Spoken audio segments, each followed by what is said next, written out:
नमस्कार, बीर न्यूज 24/7 में आप लोगों का स्वागत है। ब्रिटेन का प्रधानमंत्री बोरिस जॉनसन ने पत्रकारों से कहा है कि सबूत ये संकेत दे रही है कि रूस यूरोप में 1945 के बाद सबसे बड़ी जंग की तैयारी कर रहा है। एक साक्षात्कार में ब्रिटेन का प्रधानमंत्री ने कहा, सारे संकेत ये है कि कुछ महीने में रूस ने अपनी इस तैयारी को अंजाम देना भी शुरू कर दिया है। पीएम जॉनसन ने कहा कि खुफिया जानकारी के मुताबिक रूस का मकसद यूक्रेन पर इस तरह हमला करना है जिससे राजधानी कीव की घेराबंदी कर ली जाए।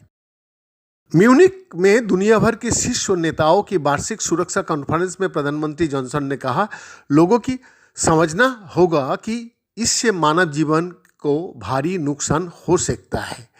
अमेरिकी सरकार की ओर से जारी किए ताज़ा अनुमान के अनुसार यूक्रेन की सीमा पर अब तकरीबन 1,69,000 से 1,90,000 के बीच रूसी सैनिक तैनात है। ये सैनिक रूस और पड़ोसी देश बेलारूस में मौजूद है, लेकिन इनमें पूर्वी यूक्रेन का विद्रोही गुट को लोग भी शामिल है। उन्होंने कहा, जो तैयारी हम देख रहे हैं वो कुछ ऐसी है जो 1945 के बाद यूरोप में सबसे बड़ी जंग हो सकता है। केवल पूर्वी के रास्ते डोनाबास क्षेत्र से हमला की संभावना को देखा जा रहा है। हमें मिली खुफिया जानकारी के मुताबिक हमला बेलारूस के रास्ता से भी हो सकता है, जिससे राजधानी कीव को घेरा जा सके। मुझे लगता है कि लोगों के ये समझना जरूरी है कि इससे न सिर्फ यूक्रेन बल्कि रूस को भी भारी संख्या में अपने लोगों को जान गंवानी पड़ सकती है। पश्चिमी देशों के अधिकारियों ने हालिया दिनों में चेतावनी दी है कि रूस किसी भी समय यूक्रेन पर हमला कर सकता है, लेकिन रूस ने इन दावे को खंडन करते हुए कहा कि उसके सैनिक इस क्षेत्र में सेना अभ्यास कर रहा है।